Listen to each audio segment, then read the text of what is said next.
الله أكبر.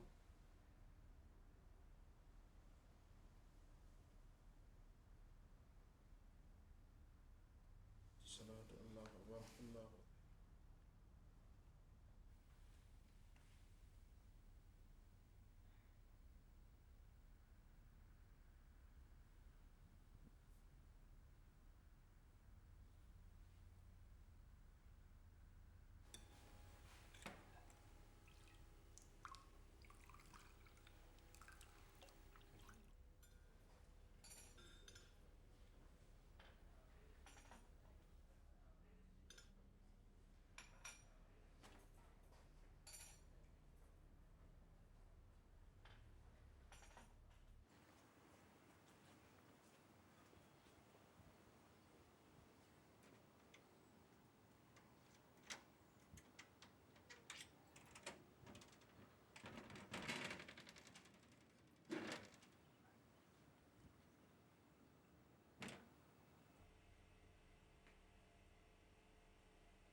Vengo dall'Afghanistan, ho 22 anni.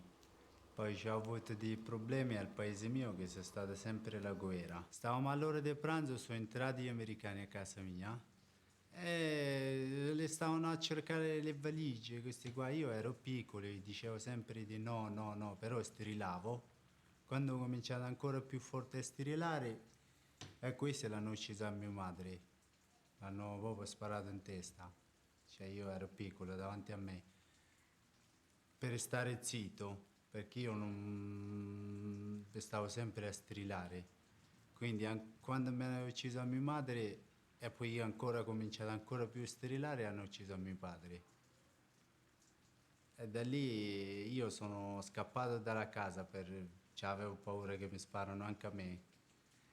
E invece di andare, cioè ho messo a correre e mi hanno sparato da sopra perché c'erano pure sopra sulle montagne e mi hanno sparato direttamente in piedi. E da là sono andato a casa di un amico per 2 mesi. Mi ha prestato i soldi a un amico mio per venire qua in Italia. E tutto questo viaggio che ho fatto, dal paese mio fino in Italia, ci ho messo 3 mesi. Ho fatto a piedi, la barca, diciamo che ho fatto tutto, un po' di tutto. Ci ho messo 3 mesi di viaggi, ho speso 8.000 euro dall'Afghanistan fino in Italia. Poi eravamo 150 persone e sono morti 12 persone perché cascavano giù. Quindi c'erano le montagne altissime e nessuno lo aiutava, ma quello moriva perché era altissimo. E in tutto abbiamo fatto sulla barca eravamo 80 persone, però la barca era di 40-50 persone e noi ci siamo messi 80 persone. E 11 ore di viaggio abbiamo fatto sul mare eh, per arrivare a Bari.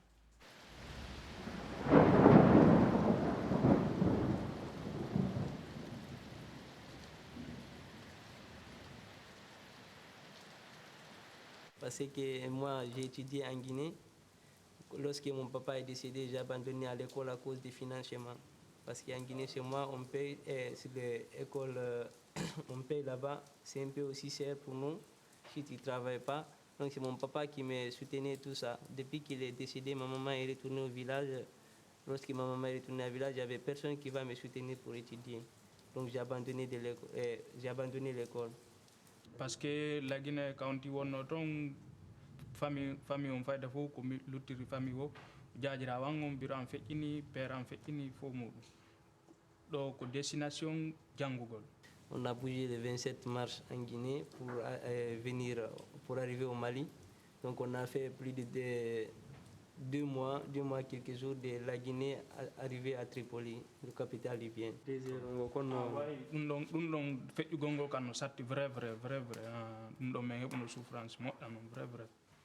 Donc il y a l'eau qui manquait avec nous, il y a beaucoup de choses qui manquaient avec nous là-bas. Et là-bas encore, c'est Dieu qui nous a sauvés. C'est très triste quand même. nangue kadi won oto kamen wonno ɗon toujours souvent o waɗayno pan saabu ɗum ɗon min waɗi souffrance kañumma ɗuman ka laawol ko ɓen soñjuno men vrai ɓe piwmen piiji buyi ɓe ɗumanni men ka laawol ɗuma pinkaji maɓɓe ɗen ni e wano poreji saabu ɗum ɗon. Dirais qu'on a fait sur la route ces 3 mois de la Guinée, Italie, de la Guinée à Catania. Parce que nous, on est arrivé à part Catania. laawo ɗon kan onti ɗum ɗon kan onti no wawi racontugol par ce que ɗon kan souffrance wonɗo ɗon on kadi c'est trop par ce que jama on fof haray no huuli tu vois haray ɗo e men hewtude ka bateau sauvetage haray jama on fof kan faydan ɗumannike gayni hande kay taƴade sikki fof maaye par ce que ɗon si a ɗumannike ɗon ɓen libyen ɓe ɓen si ɓe nanguima kadi ɗum ko wargol ma kadi. Donc là-bas aussi, on a retardé un peu pour s'embarquer, pour traverser la mer. Ouais, on était beaucoup de personnes dans le bateau. Il y avait plus de 130 et quelques personnes. Ouais, on a eu beaucoup de peur aussi dans la bord. Parce qu'il y a l'eau aussi qui est entrée dans notre bateau. Donc les gens ont commencé à pleurer. Tout le monde a pleuré là-bas avant qu'on ait arrivé à sauver. On est arrivé à la bateau sauvetage. Il y avait beaucoup de peur quand même. Parce que même moi, j'avais perdu même mon conscience sur le bateau. Là où on était venu à Catania là-bas, j'étais très bien perturbé. Je ne calculais même pas qu'est-ce que j'ai parlé parce que j'avais eu peur. J'avais peur sur la mer quand même. Parce que nous, on est arrivé à part Catania. À Catania aussi, on n'a pas retardé là-bas. Les jours qu'on est arrivé là-bas, c'est les jours-là même qu'on a passé. Il nous a envoyés à Taranto. On a fait 10 jours à Taranto. Après Taranto, c'est à Taranto là-bas qu'on a fait les premières empreintes pour les clandestins. On a fait là-bas les premières empreintes. Donc il nous a embarqué là-bas, il nous a envoyé dans un camp à Castelnova di Porto. On a fait 2 semaines là-bas. Après, il nous a demandé notre adresse, on a expliqué, on a dit que nous, on est des mineurs, là où on était là-bas, c'est dans un camp de Mare. On a appelé les policiers sont venus nous envoyer ici. C'est très dangereux, c'est Dieu seul qui nous a sauvés là-bas.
My son has asked me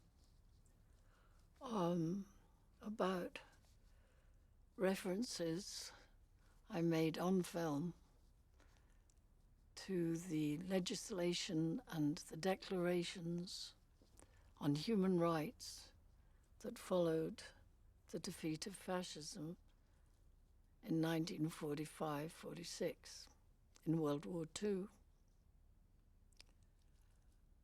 And these declarations, the first declaration, the Universal Declaration of Human Rights, I think today, I think of it as a heritage for all of us, with all the tragedies, with all the horrors, with all the crimes, with all the criminal mistakes, if we call them mistakes, etc. That Declaration of Human Rights did come forward from people all over the world who worked on it. And as the beginning of it says, they drew up this declaration so that not one of the horrors of the Holocaust, of the Third Reich, of Nazi rule, of fascism in Italy and Japan and elsewhere would happen again. And the European Convention on Human Rights grew up for the same purpose. And that's why what Europe does or does not do is of enormous significance. And the Convention for the Protection of Refugees, the United Nations High Commissioner for Refugees, UNHCR, that came up in 1951. And then came the Convention of the Rights of the Child, 1989. In giving our approval to the declaration today, it is of primary importance that we keep clearly in mind the basic character of the document. It is not a treaty, it is not an international agreement, it is not and does not purport to be a statement of law or of legal obligation. It is a declaration of basic principles of human rights and freedoms, to be stamped with the approval of the General Assembly by formal vote of its members, and to serve as a common standard of achievement for all peoples of all nations. We stand today at the threshold of a great event, both in the life of the United Nations and in the life of mankind. This Universal Declaration of Human Rights may well become the international Magna Carta of all men everywhere.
Go back! Hey! Push people back! Back!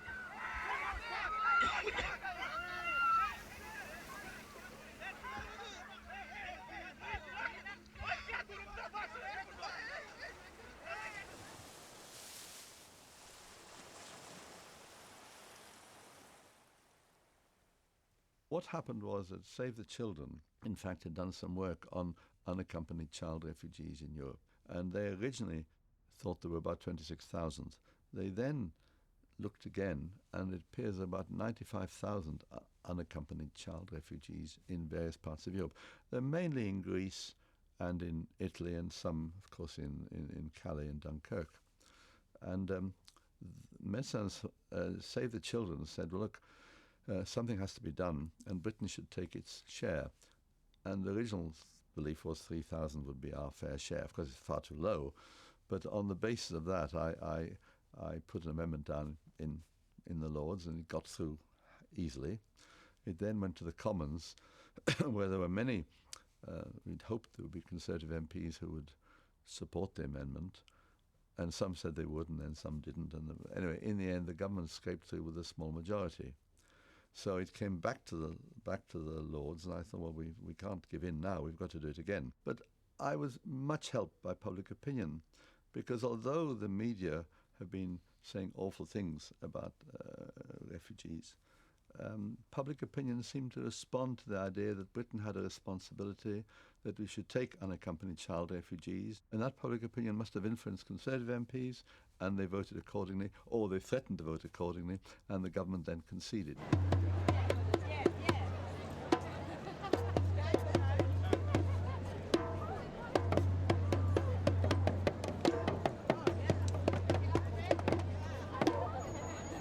I think the most important message to our government is that people in this country will welcome refugees if the government gives us a lead.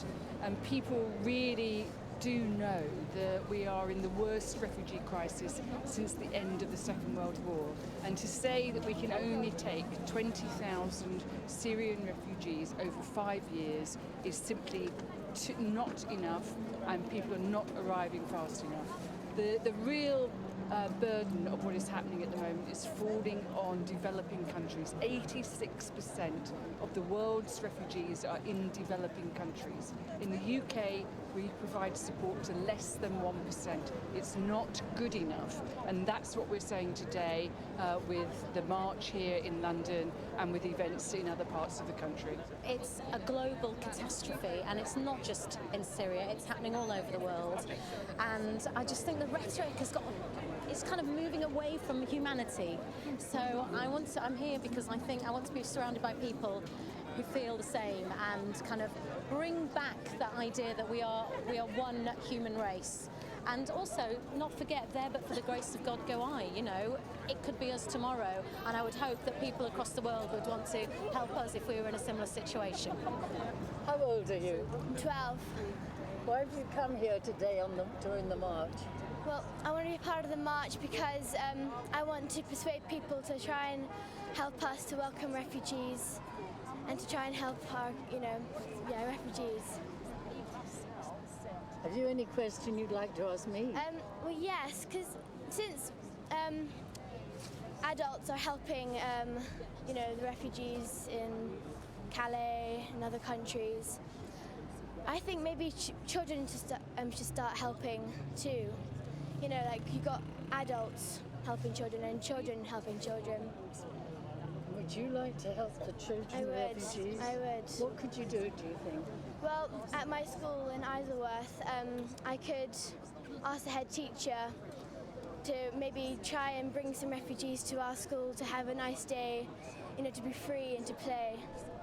There are unaccompanied children living in Calais who were put in boats, who've either been separated from their parents, or their parents are so desperate that they've put them in boats and sent them overseas. And if my children were sent overseas, I would hope that parents overseas would take them in. And I find it unbearable that there are children living in camps on nothing, with nothing, who are being refused entry. We're not just refused entry into countries, but refused any kind of assistance, who are being trafficked potentially, who are in desperate circumstances. I think it's a crime, and I'm here because we have to stand up as parents and human beings and say this will not do. I refuse to accept this appalling status quo. I insist on change. That's why I'm here.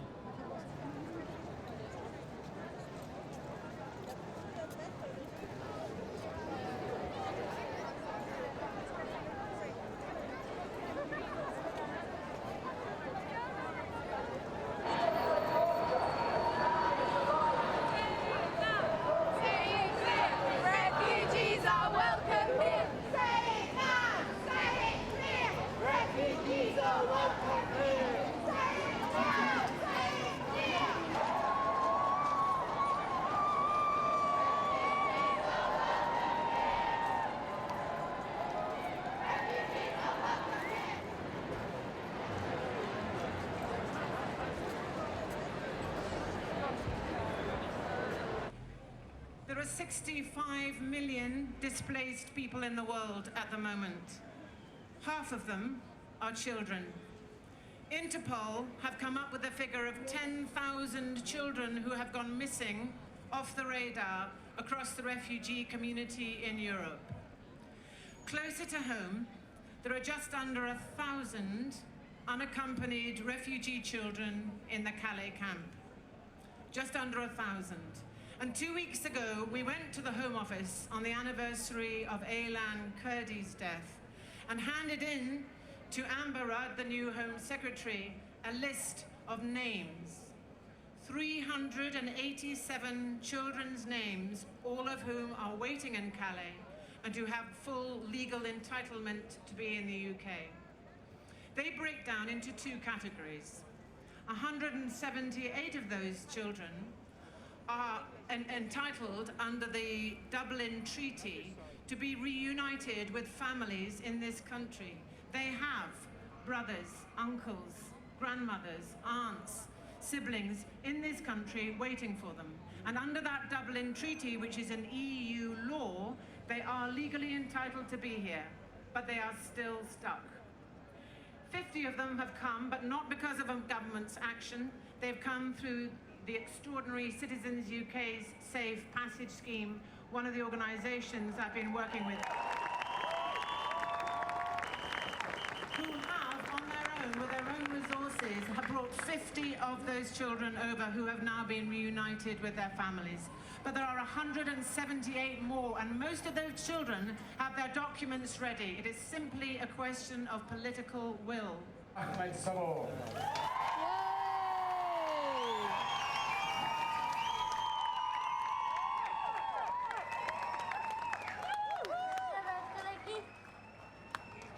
He says, I'd like to thank everybody for coming.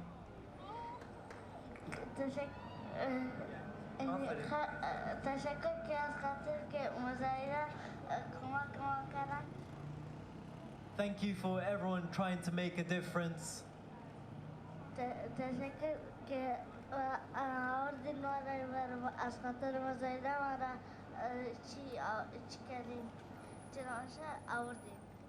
Thank you for your hospitality and for welcoming me to your nation.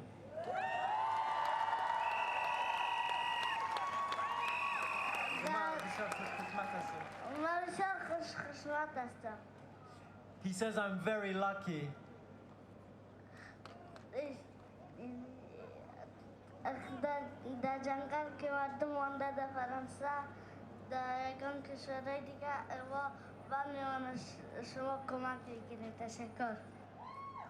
He says I'm very lucky, but I still feel for those stuck in the jungle and around the world, and I'm one of the lucky few. Thank you.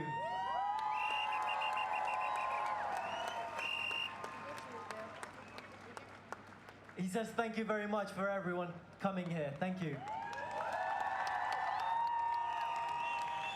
Well, this is a fantastic occasion. I tell you, speaking here is a million times better than speaking in there.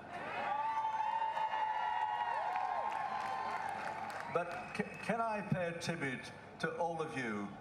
Many of you are working for refugees. Many of you are campaigning for refugees. You're giving your support.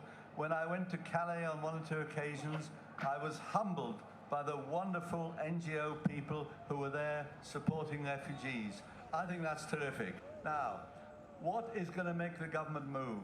Because they're being pretty hopeless. Very little is happening.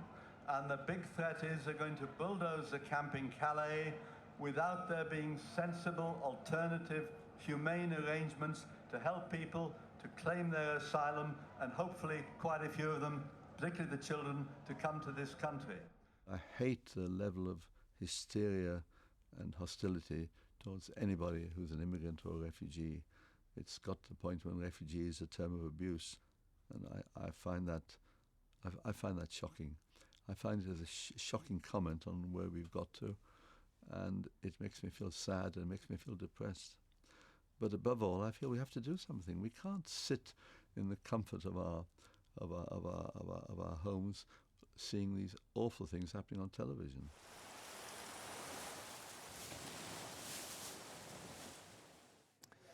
Now, hundreds of refugee children are still living in the jungle migrant camp in Calais, months after being told they're eligible to come to the UK. French authorities have said they plan to dismantle the camp as soon as possible. So what will happen to its young inhabitants? Enda Brady's in Calais and sent this report. Nearly 10,000 people now live in the notorious jungle camp on the outskirts of Calais. Conditions here are even more squalid than before, and food has started to run low because of charities' dwindling resources and the effects of donation fatigue. Labour peer Alf Dubs helped to push through an amendment to Britain's Immigration Act 4 months ago, which gives unaccompanied children the right to enter the UK. There are 800 here. He says 387 are eligible. To date, not a single child has been assisted. Well, I feel shocked and I feel bitterly disappointed.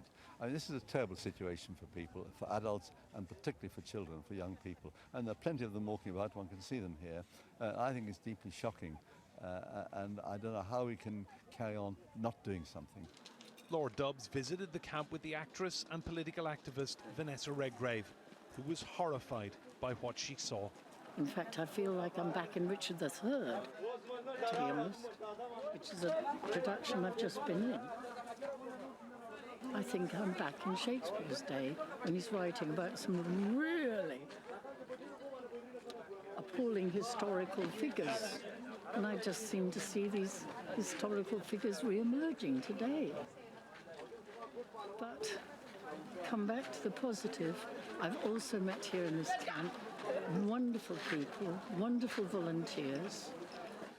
The atmosphere here is always febrile, especially so since news filtered through that the French government plans to shut this place by Christmas. Calais est une impasse pour les migrants. Calais is a dead end for migrants looking to go to the UK. This camp, where men, women and children live in particularly difficult conditions, and which also provokes tensions in the community, cannot persist. The jungle camp has to be completely cleared.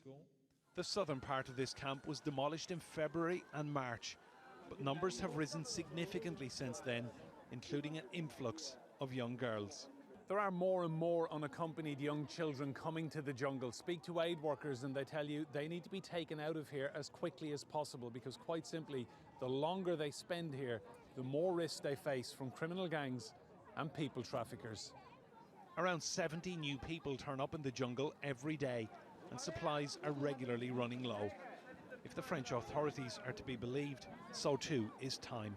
Enda Brady, Sky News in Calais. I've seen squalid conditions all over the world. So I guess I should specify what makes me very sorrowful and very angry and very proud at the same time. Let's start with proud. I see young people, and I know there are mothers who I haven't met here, and I think they're so brave. They're so brave. They've got such courage.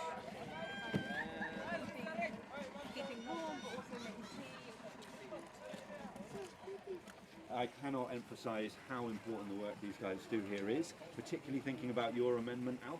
You see, we've worked with children who've got family connections to the UK for 9 months. All that time, it's Liz who's been finding the youngest ones, the most vulnerable, who have no connections anywhere, who are the most urgent priority for your amendment and should be on the next Eurostar out. Tonight, they should be going back with you tonight. Yeah, they should. Well, We've got, children. I mean, this is helpful because I'm meeting the immigration minister this time. You can know ammunition. Yeah, I mean, we've got the children. I mean, we've got some children here that we wanted to include today, and it's so vulnerable, and I'm sure, you would back me up on this, that the 2 children we've decided not to include for your trip today are the ones that we feel you should be taking home with you. They are so vulnerable and they are suffering so much that I felt it was too much pressure to ask them to come and say hello to you. They are 9 and, Amelia, I never get, 9, they're 9 and 10 years old, and they are unaccompanied. From Afghan. They are Afghan. And they are on their own in this camp, and they are noticeably in the last month have deteriorated rapidly to the point now that we're kind of, you know, they need to leave today. Volunteers in safeguarding and child protection, so they can can't do directly, but they can support organisations and volunteers who are working directly. So these shelters are all built by volunteers, and they're kind of numbered so we know how many there are, and they're prioritised for children and women because there's a bit more safety. Sorry, what did you say? I said 4 guys are living here. 4 people are living here, yeah. Living conditions.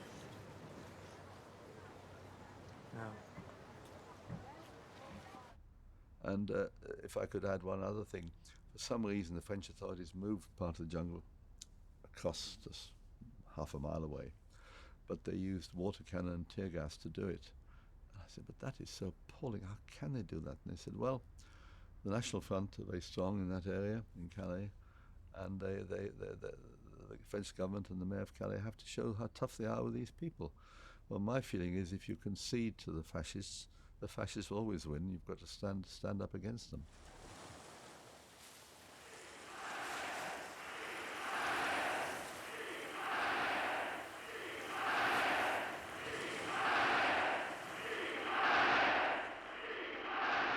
My father had left Prague the moment the Germans came in. He was Jewish, my mother wasn't. And so there was a slight sense I didn't know really what was happening. I didn't fully understand it. Well, I didn't understand it really at all. But I knew important things were happening. Then my mother tried to get permission to leave and she was refused. And she put me on a Kindertransport. And it was an interminably long journey. I remember my mother seeing me off at the station in Prague.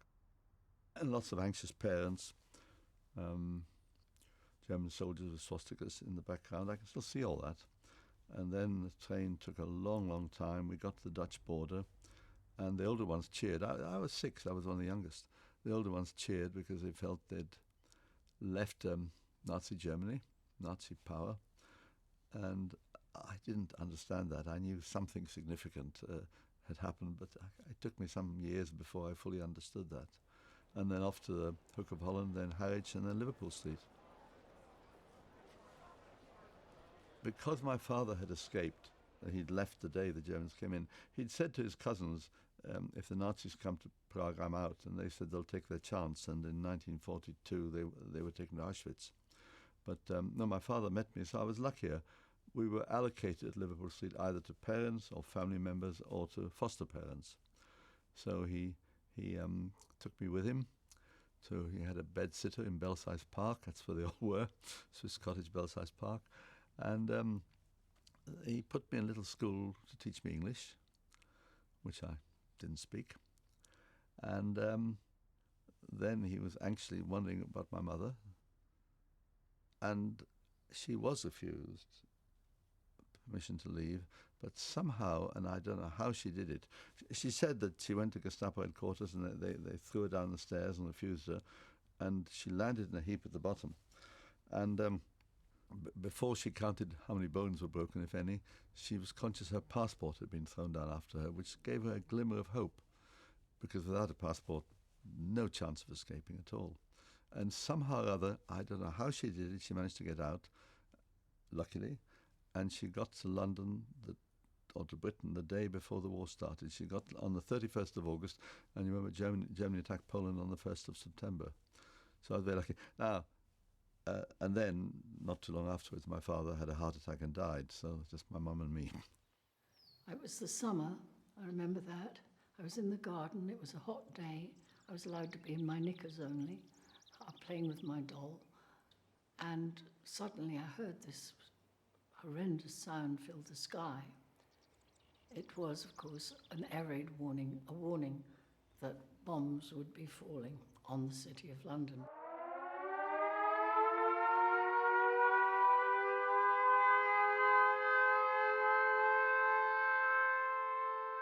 So we were evacuated. I and my brother was about a year old, to a relative of my mother's family up in Herefordshire, far away from London. There we would reckoned to be safe. Today, we would be called internally displaced persons. The words didn't exist at that time. So we were refugees in our own country. I remember there were evacuee children from London that my parents took in. I didn't know they were evacuee children. I sat on my little pot doing my number 2 and was surrounded by toddlers who looked at me. I didn't know them, they didn't know me. They must have wondered where on earth they were. What I remember vividly, on November the 14th, 1940, the city of Coventry received a heavy, very, very heavy blitz in which over some 1,000 people were killed.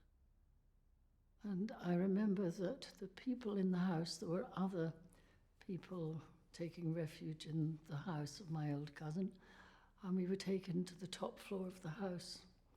And there, 40 miles away, Coventry was blazing and the whole sky was red. It was very terrifying. I forgot all about it later on, of course, but for years I had nightmares, although I didn't know why. I had nightmares about fire approaching from far away and coming nearer and nearer and nearer. I've learned that those nightmares were a trauma. And I think of trauma when I think of the refugee children, unaccompanied or not unaccompanied.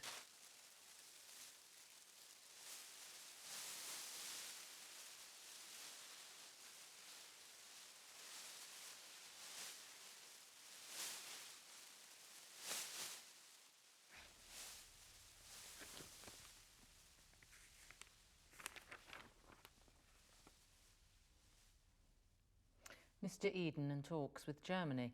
American disgust at pogrom.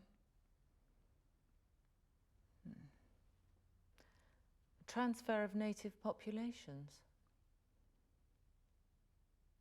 This at least is certain. It is unthinkable that Britain should even contemplate discussions which might involve, however remotely, the transfer of native populations.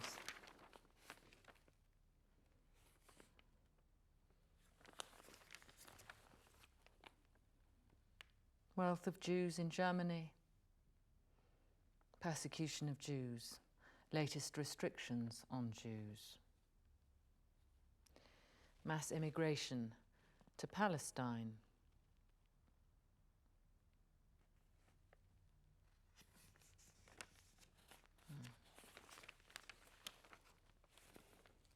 Spanish children refugees in France. International effort for the Jews. Britain ready to take full share. Child refugees. Government ready to admit a large number.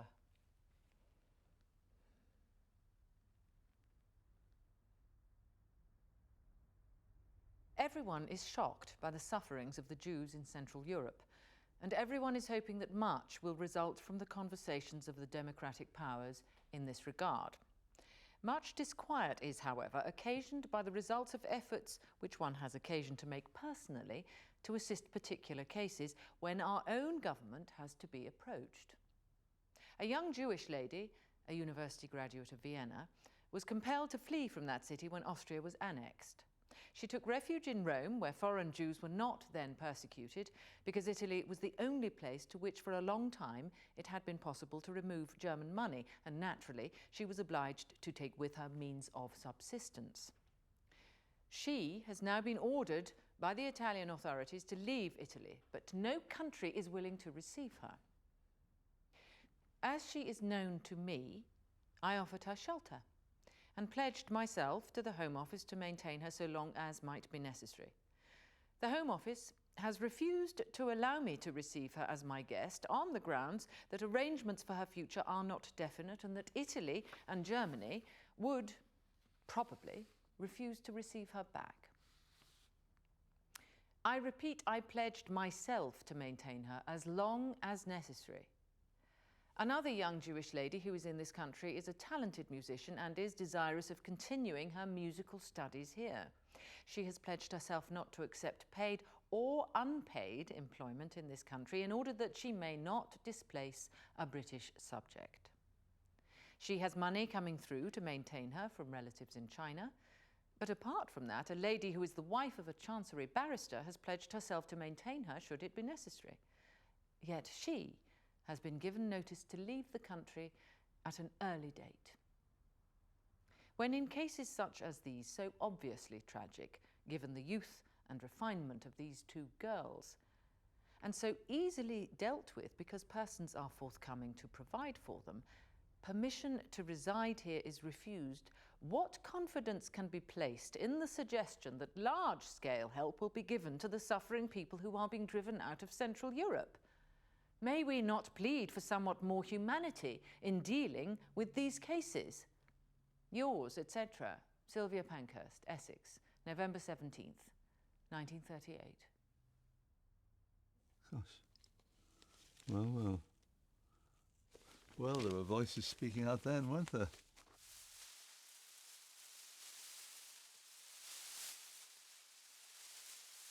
I was at the Central School of Speech and Drama, a drama student, in my second year, studying Ibsen and Chekhov and all sorts of nice things, when suddenly the Hungarian uprising began on October the 23rd, and quickly the whole country rose up against the Soviet regime and tyranny.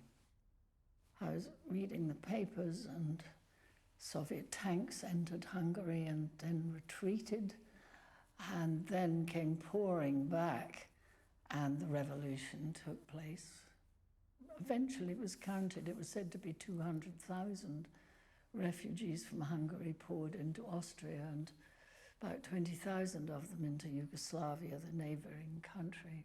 I couldn't stay at drama school, so all I could do was help bundling, sorting clothes, and I went to one of the rented houses in Ladbroke Grove, which then was full of awful old bedsits and things, but a group of Hungarian exiles had rented this house, and for refugees for us volunteers to make cups of tea, to help cook some food, to sort clothes for women and so on. And from that moment onwards, I sorted clothes, made cups of tea, and of course I couldn't speak Hungarian, and the refugee women who came couldn't speak English, but at least I could sit and hold a hand and be a friend to that extent that was possible. The zeal of British citizens to help was enormous, and at first the government only agreed to admit 2,500 of these refugees who'd been fighting almost barehanded Soviet tanks and the Hungarian secret police. When people found out, I remember well, that the government was only admitting 2,500 refugees who were escaping Soviet horror and occupation, there was such an outcry that eventually 20,000 were admitted. Countries have created borders and said that they cannot be crossed. Some of them unusual, like Hungary, a country which in 1956 sent out 200,000 refugees which were harbored, but which today will not take refugees in.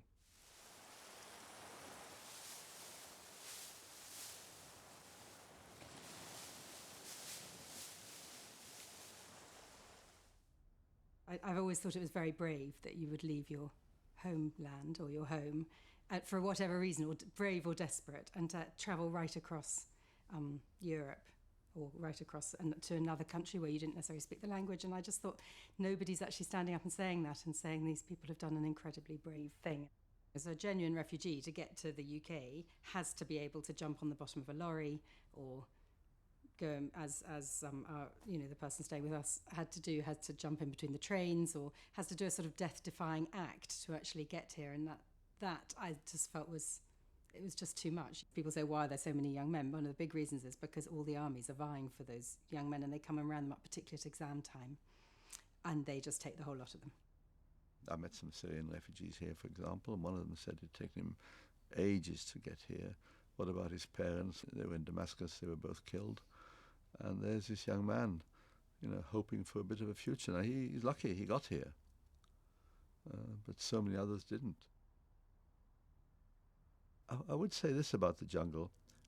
I came away with two conflicting thoughts. One is dreadful, appalling, awful.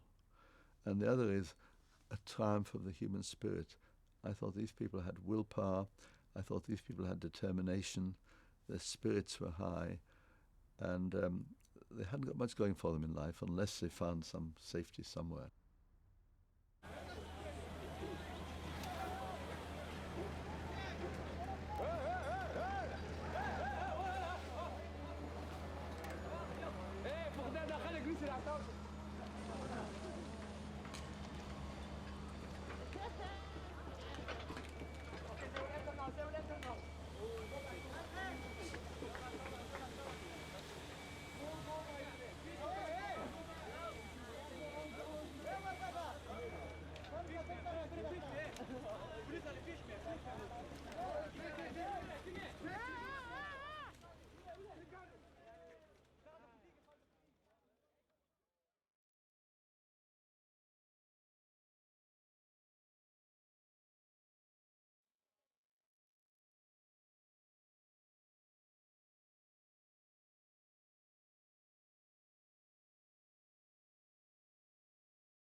Imagine that you see the wretched strangers, their babies at their backs, with their poor luggage plodding to the ports and coasts for transportation, and that you sit as kings in your desires, authority quite silenced by your brawl, and you in ruff of your opinions clothed. What have you got? I'll tell you. You had taught how insolence and strong hand should prevail, how order should be quelled. And by this pattern, not one of you should live an aged man. For other ruffians, as their fancies wrought, with self-same hand, self-reasons, and self-right, would shark on you, and men like ravenous fishes would feed on one another. And then he goes on. Say now that the king, as he is clement if the offender mourn, should so much come too short of your great trespass, as but to banish you. Whither would you go? What country by the nature of your error should give you harbour? Go you to France or Flanders, to any German province, Spain or Portugal, nay, anywhere that not adheres to England, why you must needs be strangers. Would you be pleased to find a nation of such barbarous temper that breaking out in hideous violence would not afford you an abode on earth? Whet their detested knives against your throats, spurn you like dogs, and like as if that God owed not nor made not you, nor that the elements were not all appropriate to your comforts, but chartered unto them. What would you think, to be thus used? This is the stranger's case, and this your mountainish inhumanity.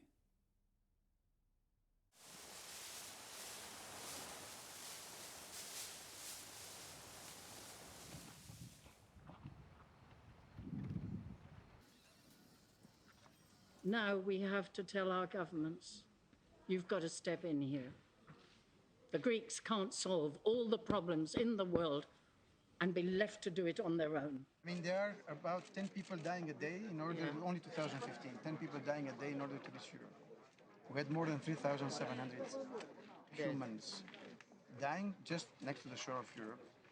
Who's considering, I mean, what is the role of Europe? Considering Frontex, considering militarization of the borders. When the people are detained, when they're in detention, because when they are out and they are moving, they still keep a hope. They still forget something and leave it behind, and they continue their belief for something different. But when they are being locked in detention center, and there's no news what is going to happen with them, and most probably they're going back to their country. This is their dream. It is over. They make all this way, and then they find themselves in a detention. Nobody tells them why they're there, for how long they're going to be there, and then keeping in mind that they're going to go back. It is something that is the most devastating. Well, I'm the child of refugees. My father, with his mother and siblings, escaped from Russia to America before the First World War. They were escaping the Tsar, they were escaping pogroms, they were escaping a lot of horror. They lived in a little shtetl in the Ukraine. They were peasants. I have no idea how they made the trip. They must have made it by cart. They walked a lot. They walked across Europe. My grandmother had her children, 3 children. She had her father's sister. She was responsible for them. She was a young woman. They ended up finally in Liverpool and took a horrible ship over to America. And of course, it saved their lives. They were free, but they were damaged. They were severely damaged by the trip. My father's mother, in my memory, was cold as a rock. She never showed a moment's emotion to me or to my father, and I'm convinced it's because she had to harden herself for that trip, that it just seeped all of the passion, all of the generosity, all of the emotion out of her. It had to happen. There was no other way she could get them safely across Europe to America. And her children in many ways manifested different problems throughout their lives that had the genesis in that trip. They had to leave. The refugees today have to leave or they'll die. But the trip takes a tremendous toll. And when we were in Greece, it was very apparent to me in the hot spots in Greece that the refugees we saw were literally in shock. And I mean those words very specifically because now we have nice words like traumatized, but it's way beyond that. They were in shock. And particularly in those centers, I think it's because there's an adrenaline that you have when you're in the middle of a high-focused drama. So these people were leaving war, they were leaving bombs, they were leaving children being killed, relatives being killed, they were leaving famine, they were leaving all kinds of dangers. And of course they have an adrenaline that keeps them going, and gets them out of Syria, gets them out of Afghanistan, ultimately gets them to Turkey. Then they have to make that nightmarish boat trip, but somehow that adrenaline gets them across to Greece. And then suddenly it all stops. They're in a camp. They have no place to go. They don't know what's going to happen next. So the adrenaline crashes, and they're left with everything that's gone before crashing down onto their shoulders, and they're in shock.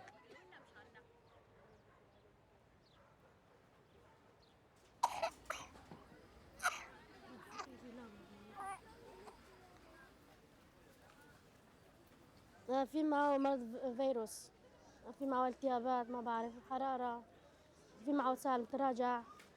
خدنا على المستشفى صار 14 هون. أنا امبارح جيت على أساس ما في شي، جيت لهون كمان نفس الشيء. أولادي كلهم هذول كلهم مرضانين خليه يشفى ما بديش أنا.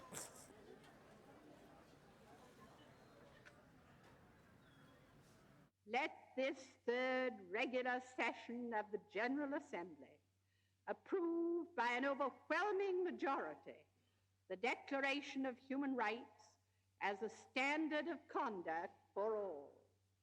And let us, as members of the United Nations, conscious of our own shortcomings and imperfections, join our effort in good faith to live up to this high standard. That lit me up when I heard it broadcast on BBC Homework Service on the radio. I think I must have been 13 or 14 years old, because I felt that was a firm basis for ensuring that in the future nothing like the Holocaust or ethnic cleansing could ever happen again. So there in Paris on December the 10th, the United Nations General Assembly voted without one vote against, some abstentions, and Eleanor Roosevelt was proud to proclaim the Universal Declaration of Human Rights, Declaration of Principles. And then in 1950 came the European Convention on Human Rights.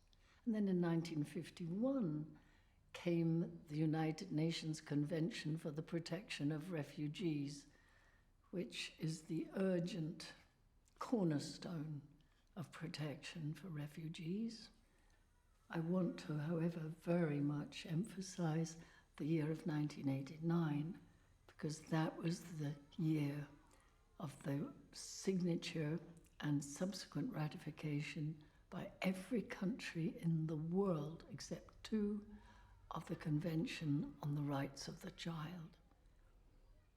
And as we're now in Britain trying to get our government to take in refugee children from the terrible wars, Syria, Iraq, Afghanistan, many other countries in Africa and in the world, that child protection is number one. It's clear that the only future is a common European policy, not a retreat into isolation and border-controlled access to every country in Europe in a way which interferes with the human rights and the dignity of the human person. The world that we recreated after the Second World War, as embodied in the founding treaties of the European Union, as embodied in the Charter of the United Nations, is based upon the principles of the equality of man and the dignity of man. I should in this time talk of the dignity of the human person and the equality of the human person, but that, as you know, is what I mean.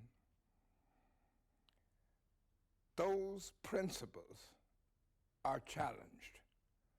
They are challenged now in a way that is utterly unacceptable. It is our obligation as a polity, it is our obligation as a people, a united people, united by common concern for basic principles, to now stand up and take our place as a generation in facing this challenge, as we should, with real humanity. Well, I think roughly the same. I think that the deal with Turkey is, if one thinks about it, looks at it, it was shocking in its cynicism and in its disregard for the rights of people. I understand some of the people who've been sent back to Turkey are being treated abominably. They're not even given the basic rights to which they should be entitled. So it was a rather cynical attempt to push the problem back to Turkey. Now, officially, they've said they'll take some others instead, but that I have to see how that works. I've heard and read terrible stories of those that have gone back to Turkey, been sent back forcibly to Turkey. And I'm glad that Médecins Sans Frontières, who are a great organisation, they've done fantastic work. Incidentally, they provide medical care for the refugees in the Calais jungle as well. They do that. Médecins Sans Frontières, a great organisation, and UNHCR have got to speak up, and they are speaking up for the rights of people, because it's a breach of the United Nations, it's a breach of the Geneva Convention. And we've argued a long time that has to be adhered to. We can't just cynically sweep that away for the sake of some short-term political convenience. Live up to the Convention rights. Live up to the Declaration of Human Rights. This is what we need to tell the European states. It's here, in the heart of Europe, that the Geneva Convention was created, because so many people fled war, persecution. So today, other people are fleeing war and persecution, who are coming outside of Europe. They need to be hosted, they need to be protected. And this is the whole message of the Geneva Convention. They have to be faithful to the Convention, or the Convention, the asylum, will be lost everywhere in the world. They have been the leaders. They should continue to be the leaders in the ideas. Today, most of the refugees are not in Europe. They are in Africa, they're in Asia, they're in the Middle East. Europe has to take its part and to be faithful to its principles, the principles Europe created after the Second World War and in Geneva. I've worked as an advocate and ambassador for UNICEF for a lot of years, in a lot of places of war, occupation, violence, occupation meaning military occupation, as in Kosovo, for instance, and many other countries. I think these human rights conventions, the one for refugees and the 1989 Convention on the Rights of the Child, are the most important achievements of our history. People and media talk about the biggest crisis of this and that since the Second World War. I think they sometimes get things the wrong way around, because it's the human beings and the children that are the most important thing. It's a crisis for them when their rights and their lives and their futures are threatened or taken away from them, whether by bombing or starvation, poverty or persecution.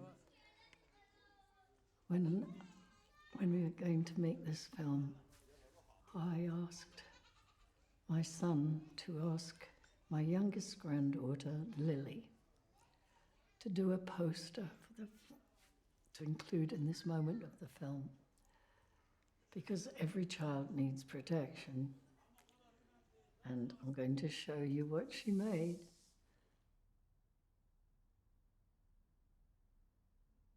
Can you see? Is that good?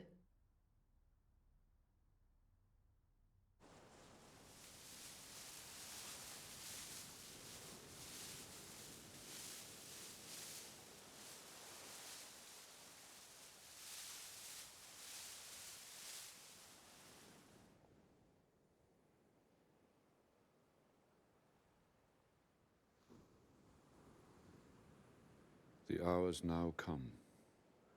The very minute bids thee ope thine ear. Obey and be attentive. Canst thou remember a time before we camest unto this cell? I do not think thou canst, for then thou wast not out 3 years old. Certainly, sir. I can. By what? By any other house or person? Of anything the image tell me that hath kept with thy remembrance? 'Tis far off, and rather like a dream than an assurance that my remembrance warrants. Had I not 4 or 5 women once that tended me? Thou hadst, and more, Miranda. But how is it that this lives in thy mind? What seest thou else in the dark, backward and abysm of time? If thou rememberest aught ere thou came here, how thou camest here, thou mayest. But that I do not. 12 years since, Miranda. 12 years since thy father was the Duke of Milan and a prince of power. Oh, the heavens. What foul play had we that we came from thence? For blessed was it we did. Both, my girl.